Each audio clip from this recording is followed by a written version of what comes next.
Think we are live, so I just want to say hi. We'll wait here a few minutes, a few seconds to see. So I'm trying to refresh multiple screens to see if we're on live. Yep, there we are.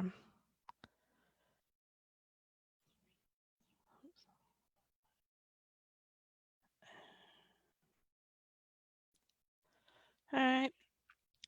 So, good evening. I hope everyone's doing well wherever you're checking in from. Trying something a little different today. We have the whole group here, the whole collective here. And all right, that's not gonna work. I thought I could have it on my iPad to look for comments, but that's not working.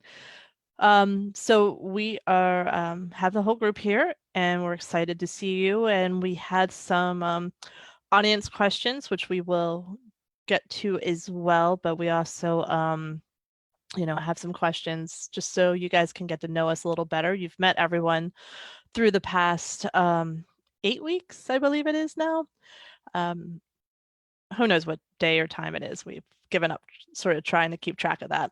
So, so tonight I'm Beth Scalacci. I'm owner of Inner Child. I make candles for foodies, fun-loving foodies, and want you guys to get to know my new friends. We've had a great time getting to know each other, and we thought you would like to know.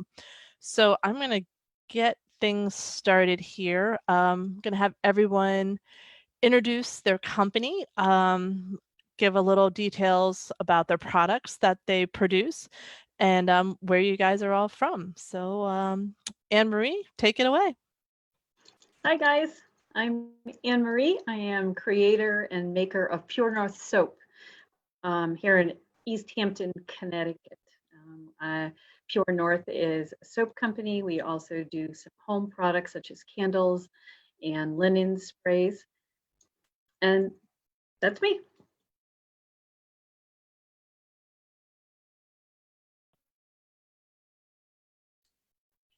You were very efficient, Anne-Marie. I wasn't prepared.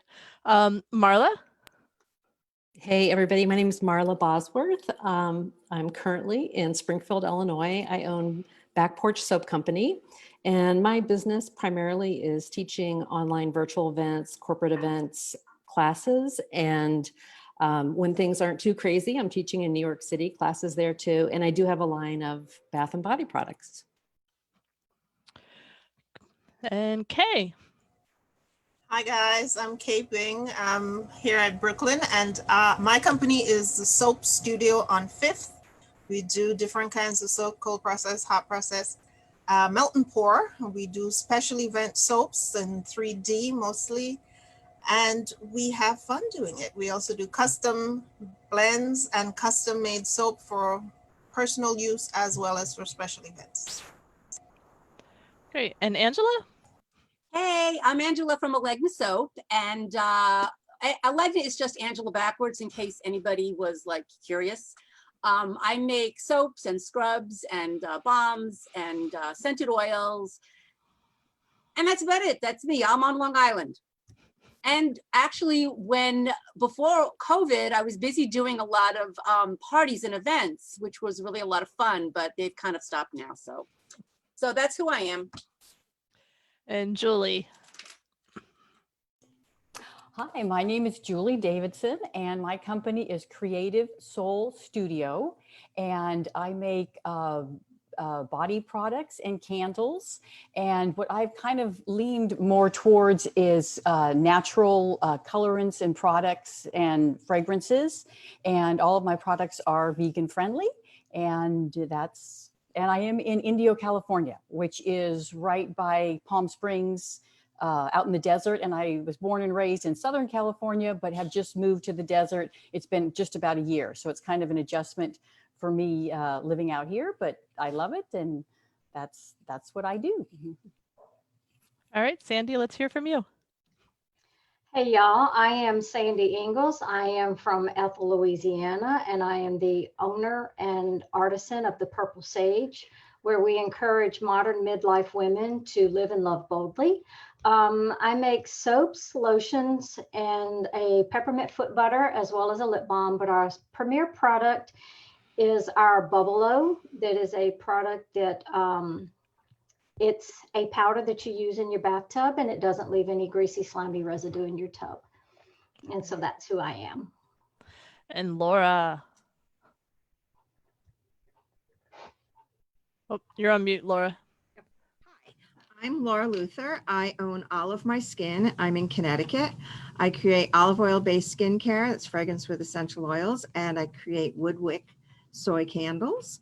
And I love what I do, and I've been making stuff since I was a teenager and selling stuff for about 20 years. And 95% of my business is wholesale, and you can find my products everywhere. And Jen?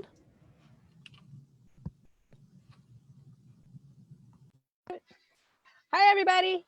I'm Jen Marshall. I am the owner of Solitude Soapworks. I here in Key, New York, in the beautiful Adirondack High Peak region of New York State. I make cold processed soaps and some body products, whipped shea butters and body oils and lip balms. I live on a hobby farm. I live in the middle of nowhere, and I am a transplanted Long Islander. I have been here in the Adirondacks now 5 years, and I love it. So my wish is to partake, give everybody a little taste of solitude, because everybody needs a little peace in their life.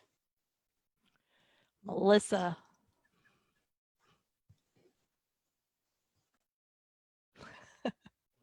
I almost logged myself out. Hi, everyone. I'm Melissa Rivera. I'm the owner of the Holistic Energy Healing. I'm based in the Hudson Valley in Cornwall, New York, a former Queens transplant. So I've been up here in the Hudson Valley for about 7 years. I actually do a lot of energy work. I help pretty much anybody, whoever wants it, help balance their chakras. My products that I also make are vegan friendly, and it really is to help support, people who are sort of struggling with transitions in their lives and stuff. And so that's primarily the business. I do have a small retail location in Cornwall, who's sort of like a little open, a little not open because of COVID. And so hours are really limited. But yes, so everything I do is in relation to chakra and helping, people sort of figure out their more authentic self so they can live a more authentic life. And yeah, thank you for having me.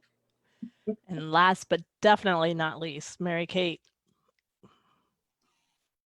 Hi guys, Mary Kate Santulli here. I am the owner of Little Flower Essential Oil Blends.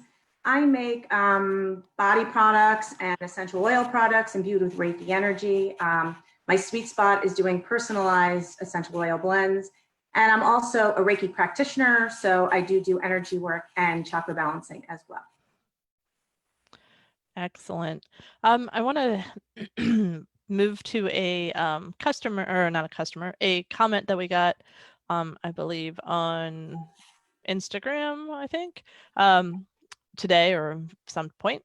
So this is for one of our soap makers out there. Why does this person is having trouble with their soap turning brown? So what may be causing that?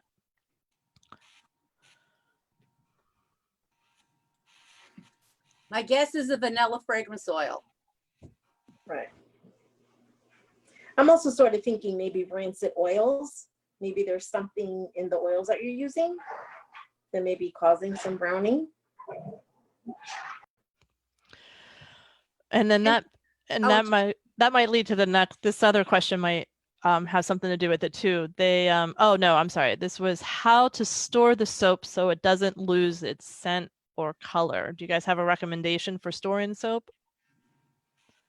I like to use cardboard boxes. And I also recommend using good quality essential oils or good quality fragrance oils, and you won't have to worry about your scents fading. Right.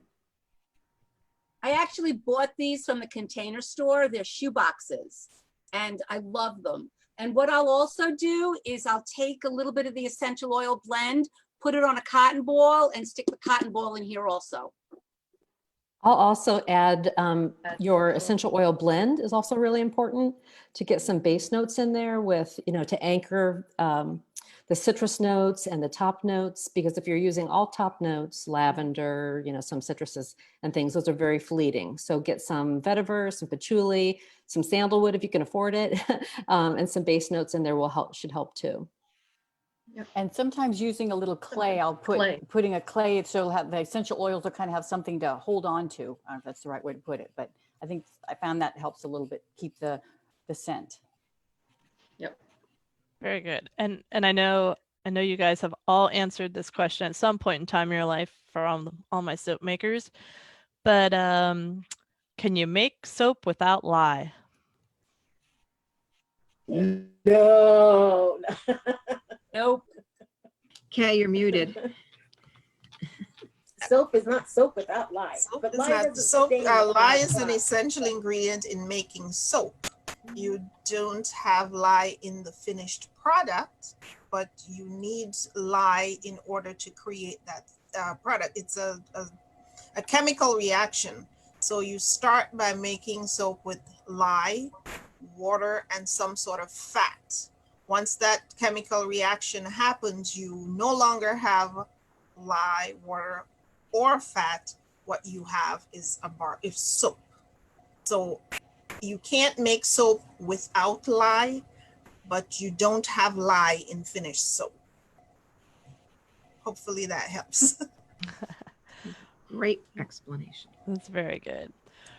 So my next question for everyone, and I think I'll go opposite order of last time. So, and this came in last week during our live, was, and I think some of us have answered, how long have you been doing your craft, and what brought you here? Like why did you choose it? I think in this group I could say why did your craft choose you? Either way you want to look at it, because I think some of us have a little bit of a calling to what we do. But how did you come to the products and the solutions that you're providing? So Mary Kate, we'll start with you since we finished last time. Okay.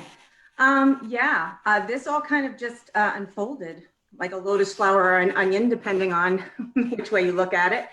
I started on a personal journey in 2013 to kind of rediscover myself or discover myself, I don't know, which led me to energy work, and I started practicing Reiki. And the more I practiced Reiki, I started incorporating essential oils into my energy working, and I was letting people choose their oils. And in 2018, I became a Reiki master teacher, and I thought, kind of like came to me one day, wouldn't it be great to do Reiki imbued blends, like blends that are actually just imbued with positive energy, and just brought out all the beautiful therapeutic and emotional qualities of the oils. So I decided if I was gonna do that, I would have to become a certified aromatherapist. So I went to school and became a certified aromatherapist and started creating beautiful blends with oils. And I was using pre-made creams and washes and things, and I didn't like that. So I went on a journey to learn how to make all natural and organic creams and lotions and washes. And I have to thank Marla, because that's how I met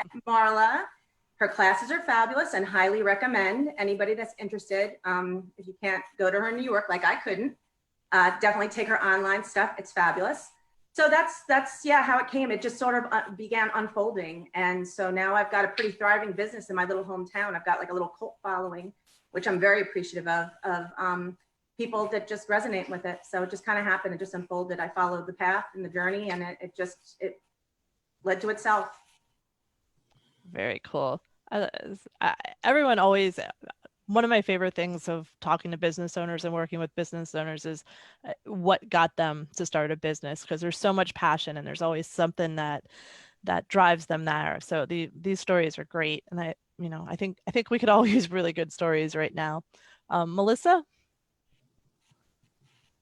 Yeah, so I actually started in around 2004, 2005, just living holistically, became a vegetarian, and just sort of, that whole path which led me to aromatherapy, which ultimately led me to herbalism, and developing vegan body care products. And I will say, since then, this is my third rebrand. And this is the final. I swear I am not rebranding again. And I think primarily it's because I, as a formulator, as an herbalist, aromatherapist, started really feeling what my calling was, which led me to the energy work. And so, I've also received certifications in aromatherapy and herbalism, and just do everything that I can to learn and hone in my craft. And the rebrand right now has led me to just taking a leap of faith and opening up a retail store, which opened a week before COVID started. And so my store is a little dusty, but I go in regularly and I clean it because nobody's really walking in through the doors. But it's okay, because ultimately, it really is about helping people connect to who their authentic self is, helping them sort of work through some imbalanced or unbalanced chakras, and creating products that, like what Mary Kate does, very similar, creating products that help keep them balanced and help sustain, their where they want to be and who they want to be. And so, yes, this is it. I am done with the rebrand. I am completely happy with where I'm at now. And again, I think it's just part of evolution as a business owner. You can't stay stagnant, and you just sort of have to find who you are so that your business is a reflection of who you are. So no more rebranding. And now we'll go to Jen. And I want to point out that Jen does not have a Zoom background behind her. That is where she lives. So we can all be jealous from look at that. Nice. But tell us your story, Jen. So my story is it's actually kind of funny. I started making like body butters and creams maybe in 2012. I just needed something to do, and it was something different. I was tired of buying stuff at the store and not knowing what was in it. And I'm like, I know what I put in my body. Now I want to know what I'm putting on my body. So that's where I started. And from the time I started there to the time I came up here was maybe 3 years or so. And several years back for Christmas, my husband looked at me. He said, "You have a very boring Christmas list," because he's looking at my Amazon wish list. He said, "I'm tired of looking at yoga blocks, yoga books, yoga props, and a Vietnamese cookbook." So he said, "You're boring." I said, "Okay." So I put something on there I never expected him to buy for me. And that was a beginning soap making kit from Brambleberry. And he bought me the soap making kit, and I got hooked. And it was a way I'm like, you know what? It's a hobby, and it's something really cool that I can make. It's utilitarian. I know it goes in it. I have a family. I have a child that has extremely sensitive skin. Like, it's my way of kind of giving back to them. I'm like, I feel good about using the products that I make because I know what I put into them. So that's kind of where I got my start. And just like Mary Kate said, I have a bit of a cult following here locally. I have a country club. It's a seasonal country club that buys 2,400 bars of soap from me a year. And I make each and every one of them by hand. So,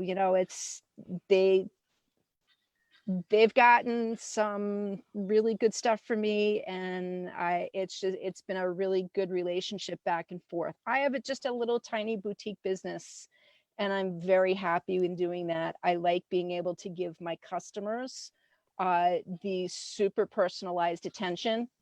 If you're looking for something in particular, let me know. If you don't see it, I'll make it. If you're looking, I'm happy to customize for people. And I think that's kind of where that's where my niche is. I have a really good relationship with my customers, and they're comfortable with coming to me going, "Hey, can you make this?" Sure. And if I can't, well, let's figure it out, and we'll go from there. So, and I do apologize. My birds are making an awful racket in the back. I'm terribly sorry. No, it's great. We like that. We like that authenticity there. Oh yeah, well, there's authenticity. This bird's gonna get shot one of these days. They're too loud. So Laura, let's hear your story. My story started as a teenager when I had sensitive skin and couldn't use commercial products. And when my friends were using Clinique and 1006 and all that stuff, I could never, ever use that.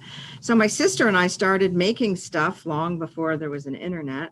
We were making things out of the kitchen with, you know, avocados and oatmeal and bananas and stuff. And then I just loved it. And I loved always being really crafty and always gave stuff away. And then someone had said, I don't know, like maybe 20 years ago, they're like, why don't you sell anything? And I said, well, who would buy it? So my sister and I came up with a name and we bought some packaging and we did a fireman's Christmas bazaar thing at the firehouse. And I sold stuff and it was crazy. And so I just made more stuff. And then I opened a store and I had a store. I call it my 3.5-year advertising campaign. It's really hard to be a maker and run a store and have 3 kids under 8.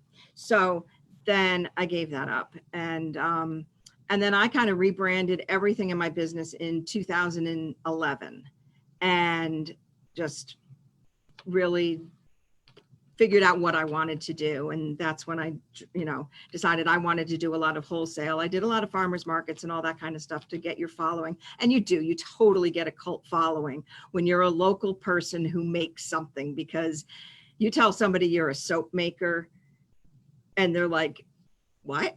Like, they don't get it. And then, but once you use handmade soap or handmade lotion or anything, any body care that's handmade, and I, you know, make candles too, but once you have those, you can't even imagine why anyone would buy some commercial thing, because you put your thought, you put your intention, you love what you do. And that, I do think that is reflected in your product. And I love what I do. And I always said, the day I don't like it anymore is the day that I would stop. There you go. And Sandy. Okay, probably about 7 or 8 years old, I used to take the little soap scraps that were sitting on the tub, and I would put them in a jar of hot water. I don't recommend glass in the bathroom, but I was taking the little slivers of soap and I was putting it in the jars, and I was making what I considered soap at the time. It was more, now I look back on it, it was more of a slime. But I enjoyed using the creation that I had made. And so that sparked my interest in soap making.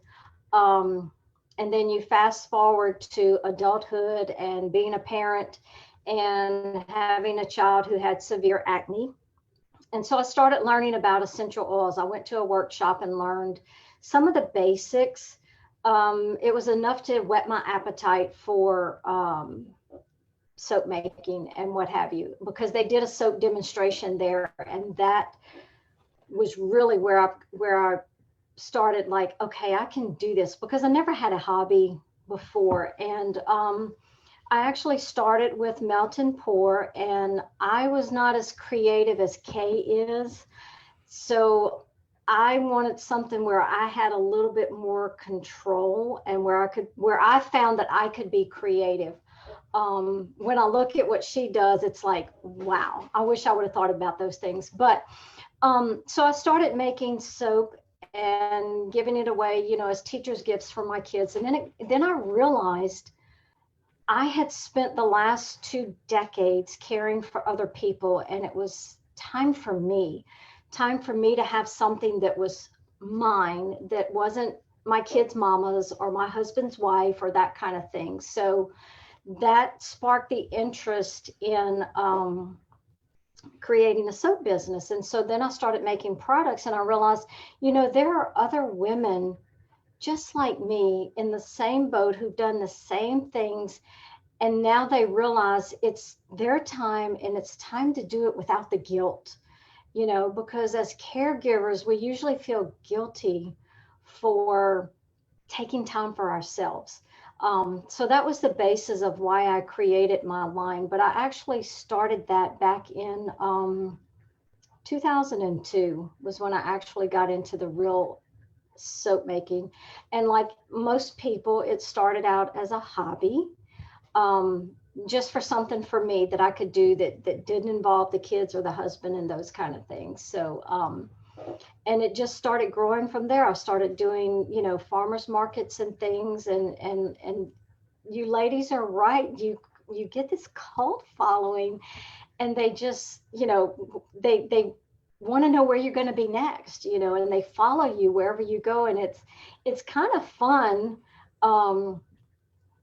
When they start connecting with you and then they become friends. And I've got clients that have been with me almost since the beginning, and that's very rewarding. And I agree with what Laura said. When it no longer becomes fun, I can tell y'all at that point I will be hanging up my shingle, and calling it quits. But I'm not there yet. I still enjoy the process. I love getting out in my studio, and y'all, I can forget there's a world going on once I get out there and just get into the process of making things. Granted, the music is blaring a little loud, but that's okay, because that's where I just get into it. And it's just like, my husband has come home on multiple days. I never even see the vehicle drive through, I mean, it's just, I'm in my zone and I'm doing what I enjoy doing. So that's my little backstory. I think loud music is a requirement in any creative studio. So I, I fully endorse that. There's been many a time of rapping along with Hamilton for me in my studio. So, Multiple genres, yes. That's great, Sandy. So, Julie.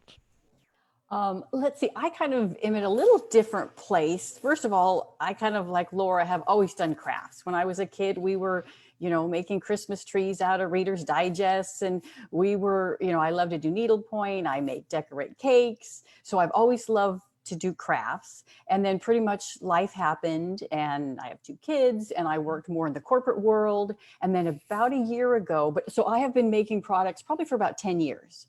But it was almost more of a hobby / business. I would sell at, holiday craft fairs, and then to friends or people that own businesses. They're like, oh, can you make me little party favor gifts so I can hand them out to all my clients? So I would do that, but I didn't have a website. It was just, I just loved to do it. And that way I kind of could pay for my hobby and stay doing the things I love to do. Then about a year ago, we decided to kind of semi-retire. So we moved out to the desert, and then it's like, well, I kind of still I'm not fully retired, kind of work some, but I don't know what I want to do. And then kind of like, what's life all about? And then it's like, I would be very sad if I couldn't make my products and do things. So it's like, you know what, this is my time. So this is what I'm going to do. So I kind of actually formulated the name, did it, the old DBA, I already had insurance, but, kind of like, okay, let's be serious. And then what's the next step? And then COVID. So, and then I met this great group of people. So like I said, I've been making products, like I say, probably about 10 years. And some of them I did for the same reasons, because even though I love essential oils and fragrant smells, I didn't like fake some of the things that were in regular lotion or in soap. So it's like, there has to be something else. And so that's kind of got me started. Then it's like, well, I'd rather make it myself. And then you learn one thing. And even the first candle that I made, I went to, the local craft store, and I didn't even realize that there's container wax, and then there's wax that's meant to make a pillar candle. Well, of course, I got the wrong kind, and fragrance oil, I just kind of dumped it in. And then it's like, well, if I'm going to do this, I have to learn about it. And then I found that was fun too. I mean, there's just so much available in books and classes and learning. And then it's like, okay, there's a right way to do it. And then you do one thing, it's like, well, now I got to learn how to make lotion. Well, okay, now I did that. Well, now I got to do this. And so I guess it's kind of along the same line, is that it's just kind of my time. I would be very sad if I couldn't do this. So it's like, you know what? It gives me joy to make my products and to know that they're quality products that I want to share with my family, friends, and customers, and just feel really good about the products that I make. And so that's where I'm at. That's great. Angela, I know you have a good story. Yeah. Well, actually, it's kind of interesting because I know some of your stories, but I don't know all. Like, I didn't know Julie's story. I didn't know Mary Kate's stories, or Laura. I don't remember your story either. So this is very interesting to hear. So I've always been kind of a weird, nerdy person. Even as a child, we would go on vacation and, my parents would let us buy one thing in the gift store. So my sisters would be, looking at baseball caps, or they'd be looking at, trinkets or something. And I would be standing by the soaps, deciding which one I was going to buy. I mean, like, as a kid. And I remember one Christmas, I wanted a perfume making kit. And I got a perfume making kit, and I was like so happy, like mixing up potions, and I just absolutely loved it. So I don't know, I know I was a weird kid, but I wasn't like, I know Melissa and Mary Kate and who else? Jen are all like into like, and even more like into aromatherapy and what the scent actually brings to the energy and the body and all. And that's wonderful, but I don't really give a hoot about that. I just like what smells good together. So that's kind of also how I blend. I've been making soap for 21 years. I got a book out of the library. The first soap I made with beef fat. I still have it. It's over there, and it smells like rancid beef fat, but I still have it. And about 11 years ago, I decided, kind of like Sandy, that I had been Ruth and Dominic's daughter, Brian's wife, Stephen and Elaine's mother, and those are all wonderful things to be. And I'm so proud to be them, and I'm happy to be them, but it was time to be Angela. And what did Angela like? Angela liked this hobby. I was never crafty. This was the only crafty thing that I've ever done. Well, I did crochet, but that's, whatever. But this was the only crafty thing I've ever done. And to me, it's like more scientific. When I blend, I know most people blend intuitively. I'll blend scientifically, like how much of this and how far away am I smelling this from that? And I want this stronger, so I need to add more. What's the percentage? That works for me. And that's the part that I love. So yes, so I'm looking. That's about it. I'm done. All right, Kay, let's hear yours. Well, my story started from a curiosity, gift of a melt and pour soap making kit and an aromatherapy homework assignment. I have no idea where this curiosity came from, and I kept wondering, how is soap made? I want to know how to make soap, and my sister gave me a kit, a melt and pour soap making kit for Christmas. And I was doing an aromatherapy class at the time, and their homework assignment was create a blend and present it the way you want it. So I made a blend and I presented it as a bar of soap. I went back to class and my show and tell presentation of my homework assignment, and I put this in it and I did that and I used that. I was just so excited about my bar of soap, and the instructor looked at me and she says, okay, how much? I'm like, how much what? She's like, how much does it cost? I'm like, she's like, no, put a price on it and I'll buy it from you. So I sold my first bar of soap for $2 in class. And then one of the students asked, could you please make me one?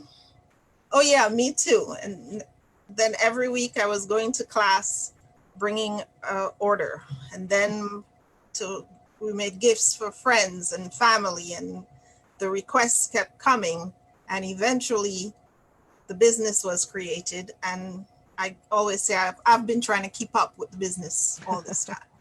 Of course, once that started, I started to learn, because most of what I did learn, especially in melt and pour soap, I learned on my own. I learned by trial and error. So what temperature? I don't know what temperature it is. Feel it. Does it feel warm. Okay, pour it now. We're good to go. So that's how I learned. And I just kept learning. And then eventually meeting people like Marla, who taught classes, and I took a number of her classes and then tried to formulate everything and get everything formally set up. And, you know, then here comes cold process and hot process. So, and just branching out and learning as I go. And that's how I came up with most of my formulas. That's how I started doing soap. I eventually started teaching. So of course now I needed to get the official, I needed to know what temperature now. So I started teaching classes as well as doing walk-in crafts at a craft store in Manhattan. And since the COVID started, I started doing soap making kits. I also developed a program, a trademark program called Booze and Bubbles, where I've developed, again, cold melt and pour soap, where all the soaps are inspired by cocktails. So you have your cocktail. Hopefully it's more fun when you drink the cocktail. And then I make embeds, and we put the embeds together to create whatever the cocktail is for the event or the evening. And I'm also developing kits that way. So it's a matter of starting with curiosity, getting things done, a lot of experimenting, a lot of learning, and most of all, having fun. I love it. That's my story. I love it. Marla. Wow, I'm just loving hearing everybody else's story. And you know, I guess, you know, my business started in 1998, but as I'm hearing everybody else's story, I'm realizing it started way before then. You know, I just remember as a kid, actually here in Illinois, being, I don't know, 8, 9, 10 years old, going to the mall. There was some chain, and it was a candle chain. I can't remember the name of it. Wicks or something, but they had candles. I think they had, do you remember this, Laura? Okay, Laura's shaking her head. I'm dating myself. But anyway, I would go in there and I would get lost in there, you know, and my stepmom wouldn't leave me in there, but yeah, I think she was probably like this, like, okay, it's been an hour, like, you know, pick out the gifts for Christmas for my sisters. But I just remember being transported when I would smell these, you know, bubble baths or you know, candles. And I was just picking out 2 gifts. I was picking out one for both of my sisters. And it became this, it was more than picking out a gift for me, you know, and it really did. It transported me somewhere. So I guess my business started, you know, a lot when I was a kid, but it wasn't a business, right? I mean, it was like the soul of, I always say that our businesses as indies it's the soul of our brand. And that's really when my brand started as a kid, even playing in the yard. You know, there's nothing more than I love than, well, there are some things, but I really enjoy, you know, nature. And I remember as a kid picking up acorns and putting them in water. And like, that was my, you know, those were my first infusions. Finding whatever, grass clippings, you know, and I didn't drink or eat any of it. I don't think, I mean, maybe I did. Playing in the sandbox, things like that, you know. So business, I think, started for me, inspiration way back then. 1998 was when I really stepped into it, when I got laid off from my corporate job at Forrester Research. And, you know, isn't it funny when we look back at our businesses too, like every single thing I did in my life and still that leads, you know, leading up to the launch of my business, or even now, has, you know, serves us in some way. Usually I went to school for English journalism. Writing has really served me in my business. What else? Forrester Research, market research. I did that for a number of years. And so that really helps me get, you know, use the analytical side of my brain as to strategy and businesses and things like that. So you know, I've had a couple stores. I had a store in Massachusetts on the South Shore for 3 years. I had a store, one of my bucket lists that I can check off, but I might go back and do it again. I'm not promising that I won't. Was having a store for 3 years in Jackson Hole, Wyoming, which was really just, it was so much fun. And I, you know, had manufacturing in the back and retail in the front, and teaching in Manhattan. I absolutely love it. I love teaching virtual classes. I've kind of taken a break through COVID to find my inspiration, as everybody, I'm sure, you know, it's like we just kind of hit the wall, and it was like, okay, what do I really want to do now? And so my business, I've been a single mom almost, yeah, I think all close to when my business launched. And so my business has served me through the years. You know, it's allowed me to be home with my daughter, and you know, so it's been really interesting, and your business transforms over the years. Sometimes wholesale would be down, and you know, I would do something else to pick something else up. I remember when the market really crashed in, was it, I always forget years, you guys, it's bad. 2007 or something like that. 2006 was around the year that I went to New York, because I listened to what people were asking me, Angela included. I know, right? And you know, I thought people were nuts. I'm like, I'm not going to teach you what I know. But on one hand, my business was, you know, really hurting, retail and wholesale. And yet people were asking me, can you teach me what you know? And so it became me listening to what are people asking. And then my business took a completely different direction. So, yeah, my business has kind of, you know, been all over the place, but it's been really fun. And so, yep, that's how I started. Very good. Anne-Marie. Hi. Oh, this has been a journey, I think, here for sure. And Marla, you're right. We go through life in our directions, and we're usually led to where we need to go from our past experiences. And I can say that's what's led me to Pure North Soap. A little background. I went to school for a med tech. So I was in a medical laboratory for over 20 years. And I found that it wasn't creative enough for me. So I got out of it, stayed home for a little bit, learned and was taught yoga. I'm a 500-hour yoga therapist, taught yoga for many, many years. And through that, picked up a lot of Ayurvedic practices, such as I fast when the seasons change. I dry brush, as you guys learned a couple weeks ago. I make my own ghee. There's a lot of little things that I do because of those practices. With that, I had a student in one of my yoga classes who just so happened to make soap, and she was having an open house. So I went to her open house with a friend, sat and started just becoming mesmerized at the textile part of it, the chemistry part of it, the aroma in her house, how it made her house smell, but how it made me feel within all of this. So I was going to her home several times a month, buying lots and lots of soap.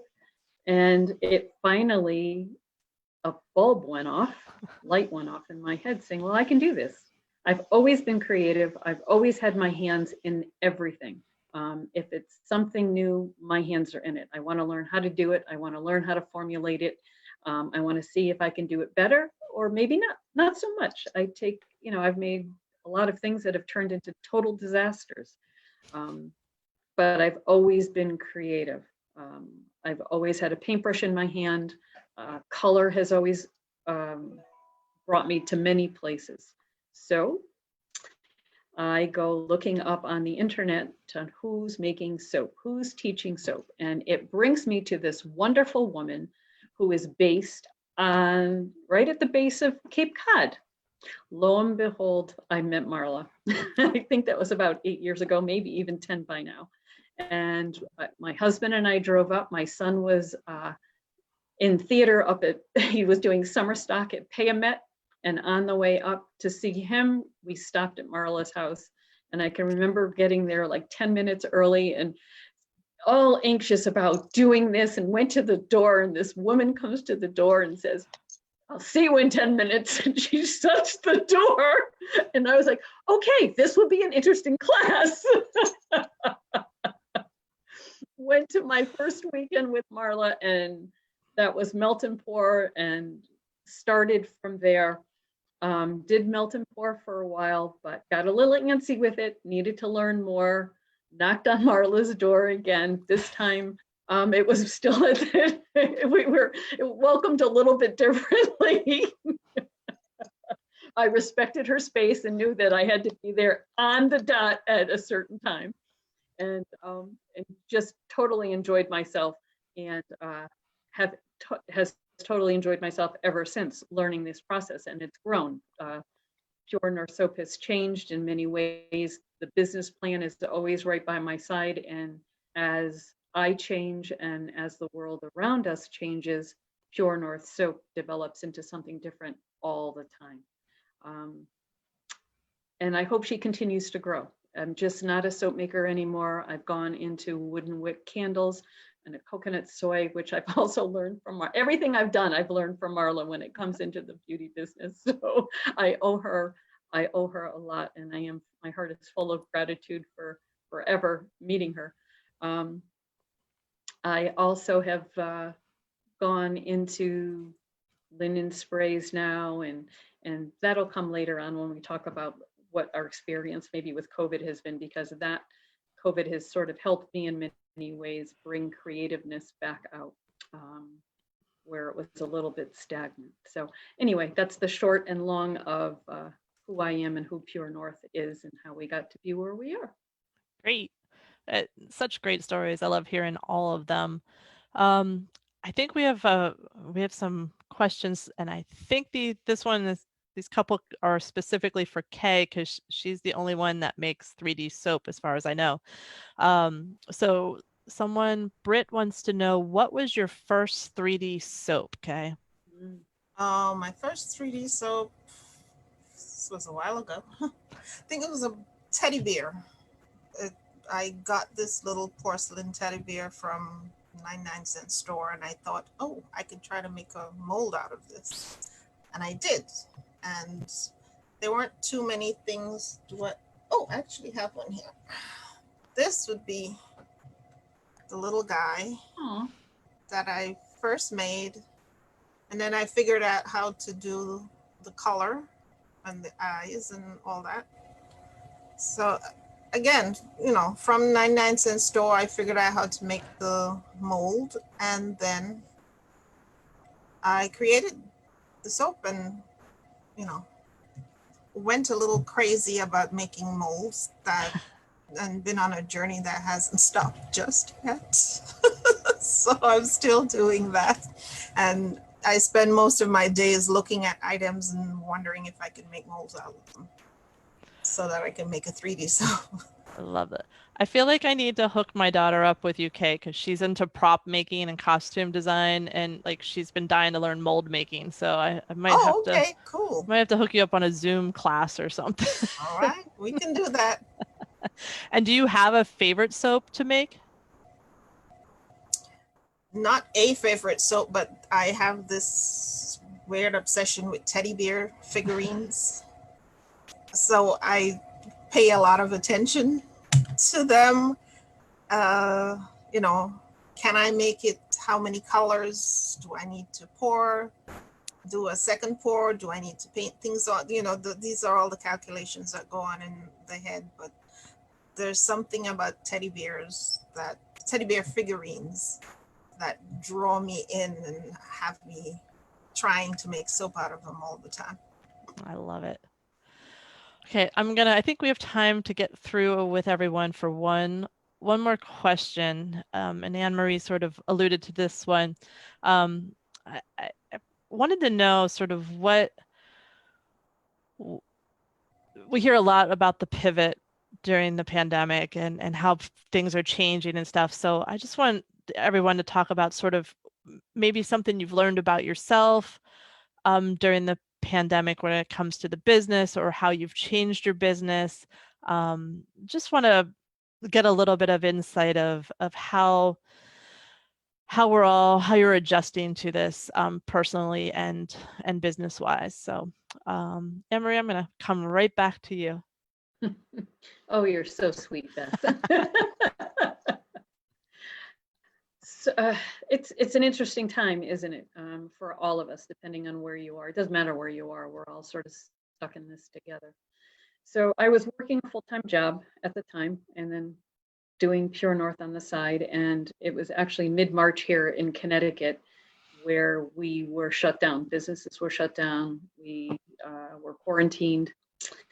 And so for the first couple of weeks, I think I cleaned my house from top to bottom. I must have ran 100 miles around the neighborhood until I settled in.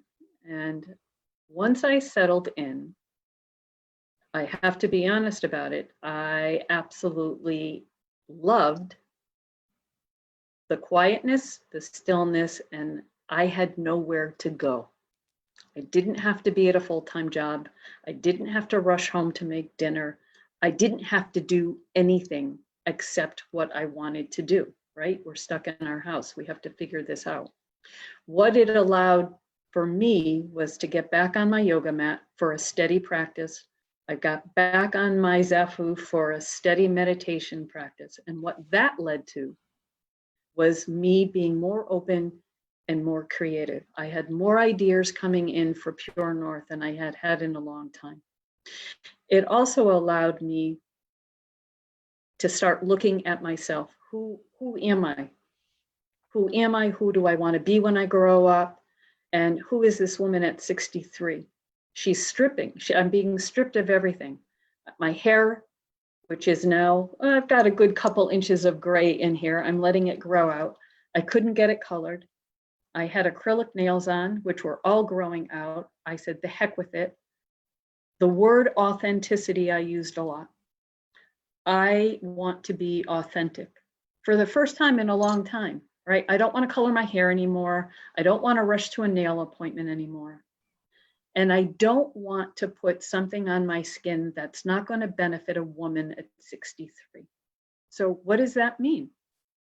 To me, it was maybe I need to start developing a skincare line or something more toward a woman with maturing skin that nobody ever addresses. Right, at 65 or 63, we're supposed to just sort of become who we are, fade away. Nobody's supposed to be beautiful. Nobody's supposed to have zest for life anymore. Well, I have more zest for life now than I did when I was 40. And don't ever tell me that a 65-year-old can't look gorgeous, because I can walk in heels and I can walk in anything and look just as beautiful as a 30-year-old, inside and out. Now I want the outside to be as authentic as I can as well. So Ritual Box came into development for me. The linen spray, because I need scent. Scent to me always settles me, and I'm sure it does for a lot of other people. Roll-on perfumes I have worked on and continue to work on, because again, scent settles a lot, and scent brings out a lot of I'm sort of for a loss of words right now. Scent for me just brings out a lot. So I'm hoping that it does to other people, and hopefully developing that line even more. So COVID to me was a blessing in many respects when it came to creativity. And I started to paint again. I used to paint when I was off and on, and got out my paintbrushes and my canvases, and off I went. So I'm glad that continued as well. So that's it. That's my COVID. That's great. I mean, that is. It's nice to hear that there. I mean, I think there will be as much positive as negative for a lot of people. So hopefully taking that forward even when this is all over. Yeah, absolutely. Marla? Yeah, so COVID, wow, that is just like opening up Pandora's box. Like what's in there? I was supposed to go to New York, and I was teetering back and forth, in mid-March, waiting just everything was all planned. My classes were sold out, and it was that, am I flying from Illinois? Or am I not flying from Illinois? It's like, it's like teetering. Am I going? Am I not going? Am I going? Am I not going?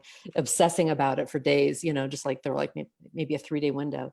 And then finally, when I, allowed myself to have that space, which really COVID has been for me, has been a space of allowing myself, this is what this journey has become for me, is opening up to and letting go of what no longer serves me, and giving myself permission that that's okay, and not feeling that I have to do X, Y, Z because it brings in money, and trusting that if I follow what my soul is calling for me to do and stepping into that and taking risks, that the universe is just going to show up for me. And I can't say that I've done a lot. I don't have a lot to show for it, in the physical, but what's inside and what I've processed in this time, on a spiritual, emotional, letting go of stories of, I could just like go off on this, but whoa, I'll spare you the details. Healing through a lot of trauma, ancestral trauma, just a lot of different inner child work still. So for me, it's been, showing up and doing that work of, what's going on in here, and what is this saying? Trust me. This is what we're here for. This is what we're here to create and to do. So how that's panning out for me just a little bit is stepping into more of my essence of the soul, blending sessions, doing alchemy sessions with people. I'm a Reiki master too. And, I work with energy. I believe we all work with energy in totally different ways. And we don't need any sort of a stamp to say that we're okay, that we can do that, right? There's different coaching or, sessions and things like that we can go through. Programs, that's the word. And so, I just think right now is a time for myself and for everyone really is reflecting on what you're being called to do and just putting the excuses aside. So that's mine in a nutshell. It's a lot. No, it's good. Good. Kay, what do you have for us? COVID. Oh, well. I had a lot planned for this year. I had all these great craft fairs, pop-up markets ready.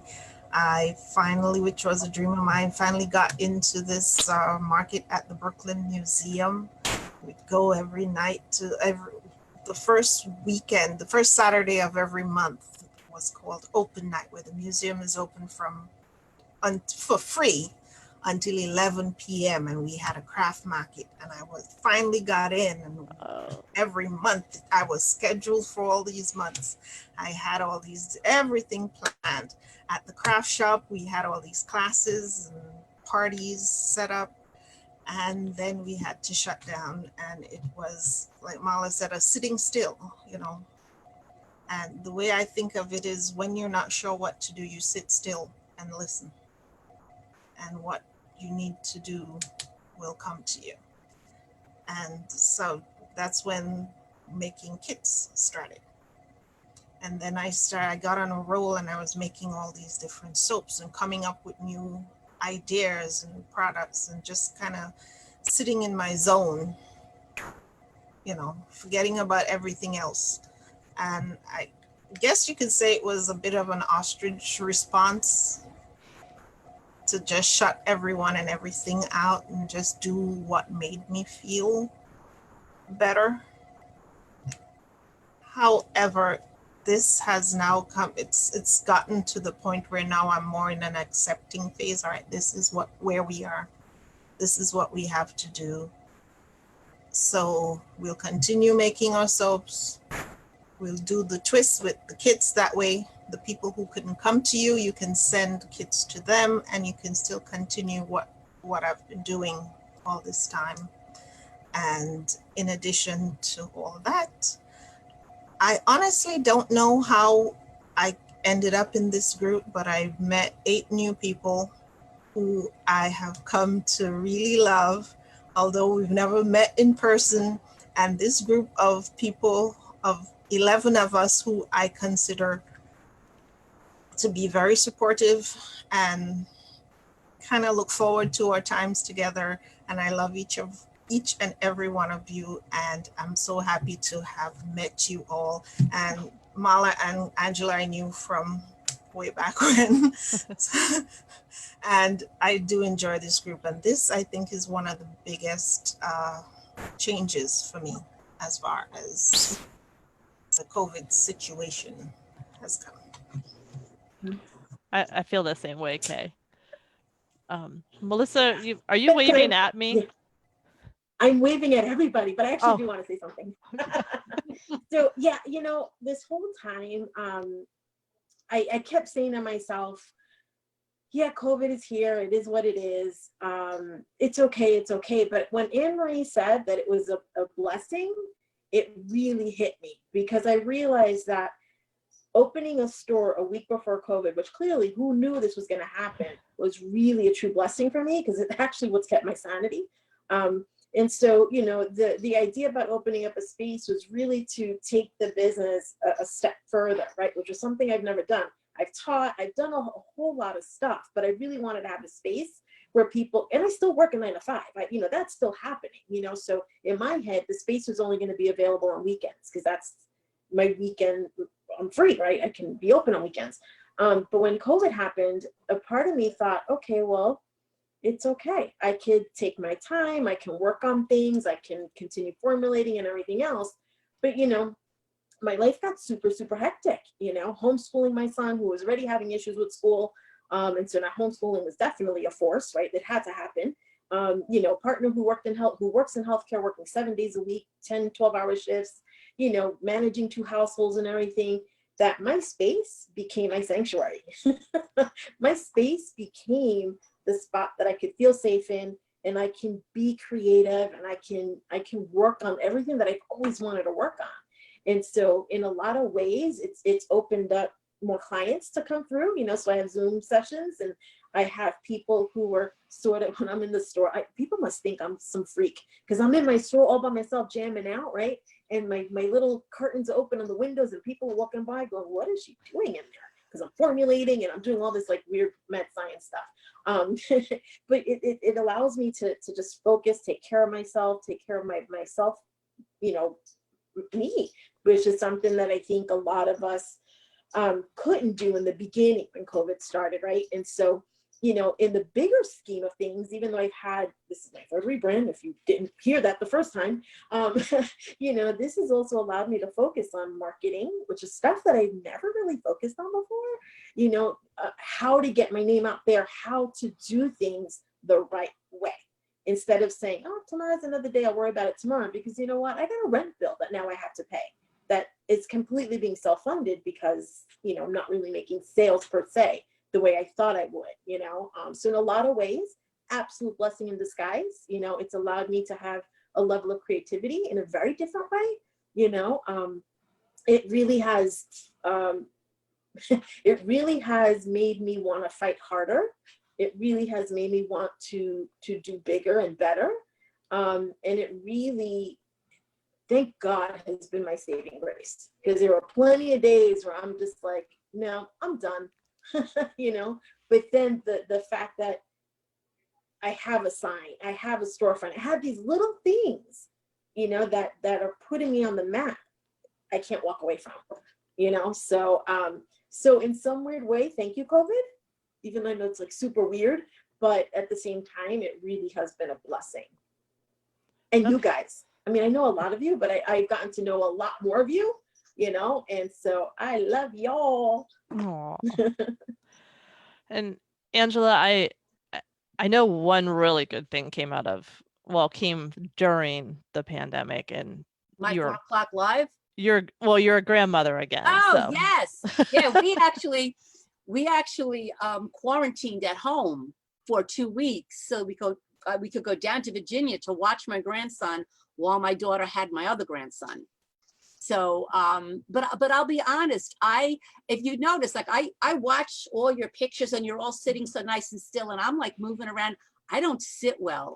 I don't sit well physically, and I don't sit well with COVID. Like, I have anxiety issues, and I've struggled my whole life with anxiety, and I've learned between medication and with tools that I have, you know, how to keep my anxiety at bay. And COVID truly like knocked my anxiety out of the ballpark.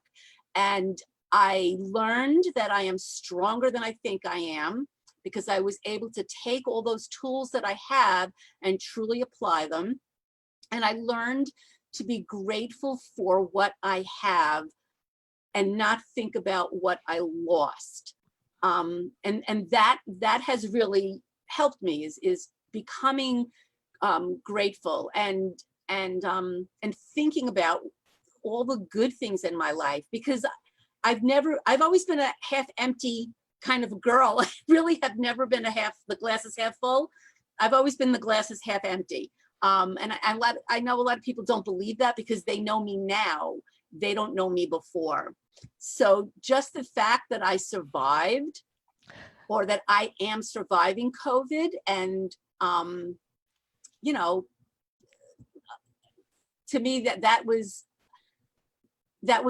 not a blessing, but I have learned a lot about myself. I've learned that I can do things I didn't think I could do. I've learned that I am stronger than I think that I am. So that's my COVID lesson. And I still can't sit still. That's all right. We don't need you. We can, as long as you stay in frame, we're good. And Julie, what have you learned about yourself or changed? Or Well, a little bit, that I could kind of become a hermit and wasn't that upset is I had all my stuff and I could just relax. And like I said, I didn't have to rush to appointment. I was also working at a part-time job because I always want to be busy and I wasn't sure what I was doing. And it was like, nope, you're just going to stay home today. Well, okay, I'll learn something. I'll make something. I'll talk to somebody. So I feel it, I guess maybe blessing is kind of the word or not the right word, but I feel like I'm taking advantage of having time and giving myself permission to be, it's okay. You know, I don't have to rush here and rush there and do that. So I'm kind of, like everybody else, I'm ready for it to be over, but a little part of me kind of enjoyed it, you know, having a little more free time and not having the pressure of always to be somewhere. And Sandy? Being an introvert, COVID has not really impacted me that much because I live rural. I stay away from the big city. And so staying home or in the studio was what I already did. So that stayed the same. But what it also allowed me to do was pivot my business, because the majority of my revenue came from doing live events. And all of those live events have been either canceled or postponed. Hopefully the fall will pick up, but we don't know right now. But what that encouraged me to do was step outside of my comfort zone and do a Facebook Live every Tuesday at 10 a.m. Which is totally out of character for me because that puts me in the spotlight, which I typically do not like. But it also showed me that, one, I can do it. Two, I'm stronger than I realized. I have more input than I ever realized I did. And so it's been a learning experience for me that, yes, I'm an introvert, but I'm not that hermit that lives under the rock. I've got leadership skills. I've got abilities and skills and things that I want to share with other people now. And doing the Facebook Lives has pushed that out there. And so for me, it's been detrimental in a lot of ways, but it's also been a growing and learning experience, kind of like what everybody else is experiencing as well, but in a different way. At least I think it's different, but yeah, so kind of the same thing. It's just making me put myself out there more than I ever wanted to, and that's been a good thing. That's great. And Laura? Hello. No. Yeah, so it was, it was Friday the 13th when Connecticut got shut down. I don't know what day it was for somebody in other states, but we actually had a cruise. I was supposed to be on a Mediterranean cruise and then a trip to Ireland on March 22nd. And I was so sad because I needed a vacation so badly. And then like everything got canceled. And then I was home, and I'm not like a home person because my studio is away from my houses. And so I like to come here. It's like my own little private Idaho. I do my own thing and I play the music loud and stuff. And so I was home, and it was nice because everybody was home. But then it gets peoply, and I had to come back here. I missed doing what I did because this is what like fills my soul and makes me happy. And so I had to come back here, and then you're trying to save your business, and because you had no idea, am I going to fail because out of my control, or what can I do? So I did sort of talk with customers and figure out the stores and things, and how to figure out how all of us can help out each other. So that was sort of that helped me, because I reached out to quite a few stores and I did little things on them just to kind of still feel like you were accomplishing something, because I don't think anybody really knew how to feel. Because there was bad things going on, but you couldn't just be sad, and then it was hard. It was just it's such a weird time. But then you just sort of became accepting of the new norm, and there's so many things that you cannot control. And as a business owner, we all know that you don't have to be a control freak, but you have to be really on top of everything and figure out. And it's like, if everything went wrong, and it did, because there was no packaging, there were no customers, there was like just this like nightmare, and you just had to be like, okay, it is what it is, and I can't like freak out over it. So you just like went through it, and and then this group came up, which is almost like therapy. And because we have another meeting like earlier in the week, and we talk about stuff, and we talk about all of this and how it is affecting us. And so this group has been awesome. I mean, this is one of my best things to come out of COVID, is meeting this group of people, because I only knew Sandy and Angela. So this is awesome for me. And we'll all get through this, and it'll all be good. Or you're just accepting of the new normal, whatever it is, because we all adapt somehow. That's for sure. We'll get to Jen before the sun totally sets behind her.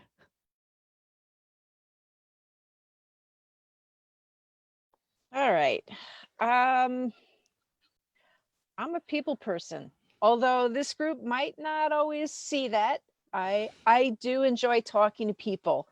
My schedule this summer was filled with events, and I live in a town of 1,000 people. It's very small.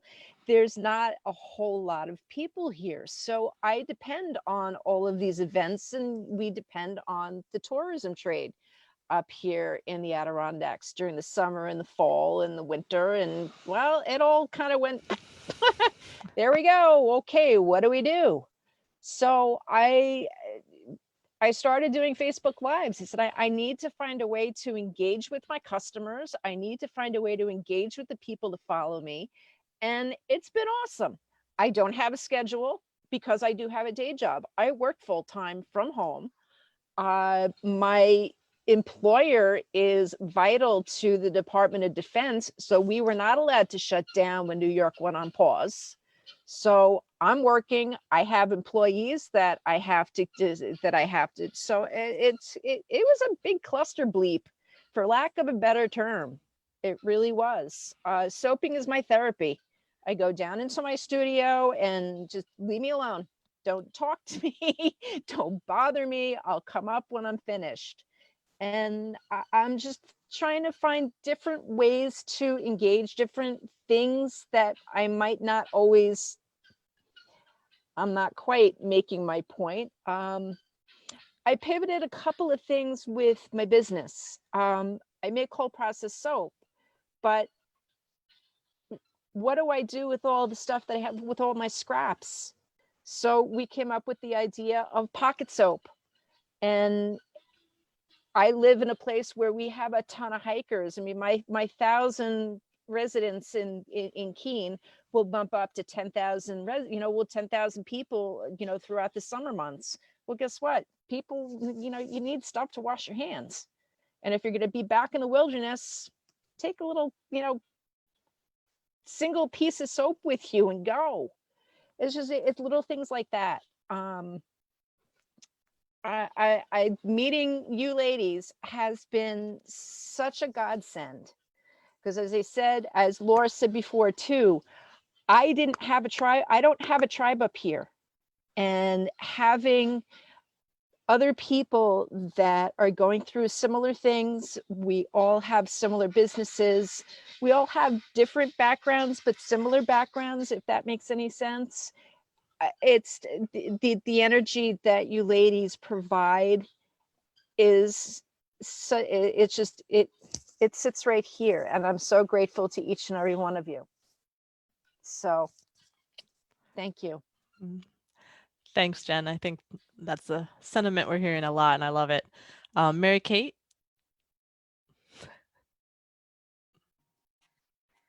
So yeah, COVID hit for Friday the 13th for us too. And, I think a lot of us were in denial in the beginning about how serious it was going to get so soon.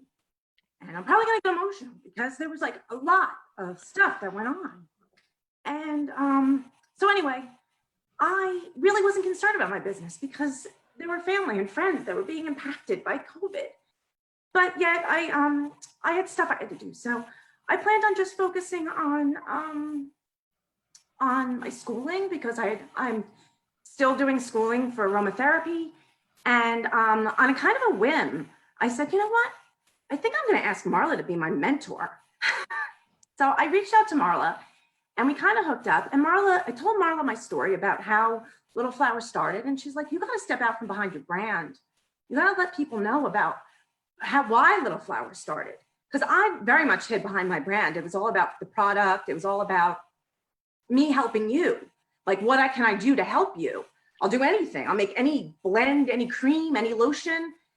But yet the story of why I do that was as important to people, I come to find out, because I decided, yeah, okay, I'm going to step out and I'm going to tell people why I started Little Flower. And it was because I was completely lost in 2013. I had 3 kids, 3 beautiful kids, a wonderful husband, a whole perfect little suburban life, and I was completely miserable. That didn't make any sense. So anyway, long story short, I never shared that with anybody. Who cares about my journey?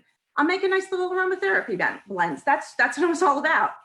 And I come to find out that people do care about that story, that it's important to people, that we all go on a journey and we're all trying to figure it out. And sharing it through my blogs, and I've been told I might overshare a little on my blogs, but nothing like crazy, like lifetime oversharing.